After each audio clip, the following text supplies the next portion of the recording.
1 dari 3 balita Indonesia kena stunting. Bahwa stunting itu bukan persoalan bencana individu lagi, tapi sudah bencana populasi.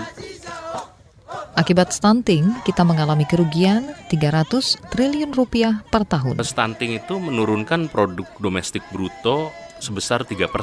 Kalau kita bisa menurunkan angka stunting, tentu kita bisa meningkatkan pertumbuhan ekonomi. Apa itu stunting dan bagaimana kita mengatasinya? Anda sedang mendengarkan Sains Sekitar Kita. Sains Sekitar Kita. Produksi KBR dan The Conversation Indonesia. Stunting itu bukan cuma perkara kekurangan gizi kronik, lantas tubuh-tubuh bayi yang jadi pendek semata. Kami menjumpai Ahmad Syafiq, Ketua Pusat Kajian Gizi dan Kesehatan Fakultas Kesehatan Masyarakat Universitas Indonesia. Ya sudah pasti kapasitas intelektual menjadi terbatas, sehingga dalam jangka panjang dia bisa mengurangi kinerja atau prestasi sekolah yang pada gilirannya nanti akan juga membatasi pilihan-pilihan dia dalam hal ekonomi dan produktivitas tentunya. Ini akan menggerogoti kemampuan daya saing bangsa akan berkurang.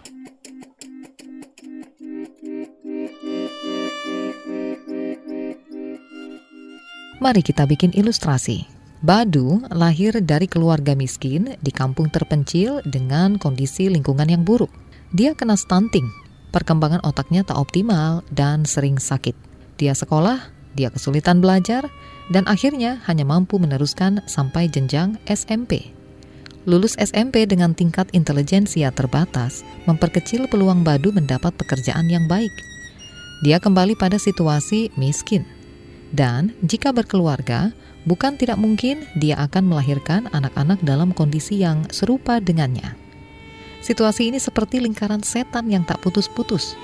Dan Indonesia punya 9 juta anak seperti Badu tadi.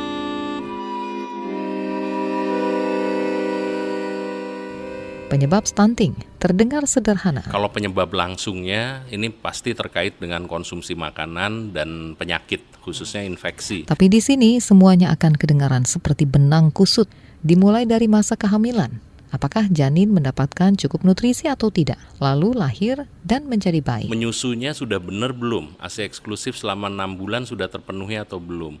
Untuk bisa ASI eksklusif maka harus IMD, inisiasi menyusu dini yang cukup dan tepat praktiknya itu sudah atau belum? Pola pemberian makan bayi dan anak itu dari segi kuantitasnya cukup tidak? Kualitasnya sudah memadai atau belum? Ibunya itu sendiri, bagaimana perilaku ibu dalam memberikan asuhan gizi bagi anak-anaknya, memiliki cukup pengetahuan untuk itu. Lalu kita bicara soal lingkungan dan perilaku hidup bersih. Apakah akses terhadap air mudah atau tidak? Lingkungannya penuh sampah atau tidak? Dan beberapa studi kami menunjukkan bahwa hal yang simpel seperti buang sampah sembarangan ternyata itu bisa mempengaruhi gizi anak loh. Karena kalau buang sampah sembarangan, lingkungan menjadi kotor, anak mudah terinfeksi, muncullah penyakit-penyakit seperti diare atau infeksi saluran pernafasan akut ya, atas ongkos gizinya mahal. Anak-anak yang status gizinya buruk atau kurang, itu sakitnya akan lebih lama dan lebih parah. Nusa Tenggara Timur tercatat sebagai provinsi paling parah. 1 dari 2 bayi di sana terkena stunting. Prestasi buruk Indonesia dalam hal stunting di antara negeri tetangga cuma dapat dikalahkan oleh negara-negara seperti Timor Leste, Kamboja, dan Laos. Lantas, bagaimana cara mengatasinya? Kawal 1000 hari pertama kehidupan sang anak. Iya sih, agak terdengar semacam jargon kampanye. Artinya 1000 hari itu dihitung dari 9 bulan kehamilan, ditambah usia sampai usia 2 tahun ya. Periode emas. Dan di situ juga perkembangan otak itu juga cepat sekali, sehingga kita harus selamatkan masa 2 tahun pertama ini. Tentu bukan perkara gampang.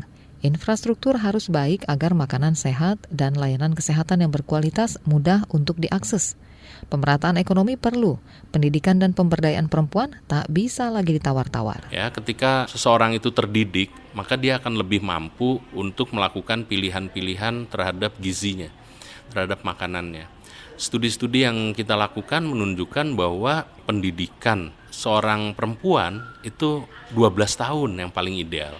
Minimal itu supaya mampu mengambil keputusan terhadap tindakan-tindakannya termasuk dalam hal gizi dan kesehatan. Tentu saja ada pendekatan budaya. Disinilah antropologi, sosiologi, humaniora, psikologi, dan lain-lain berperan.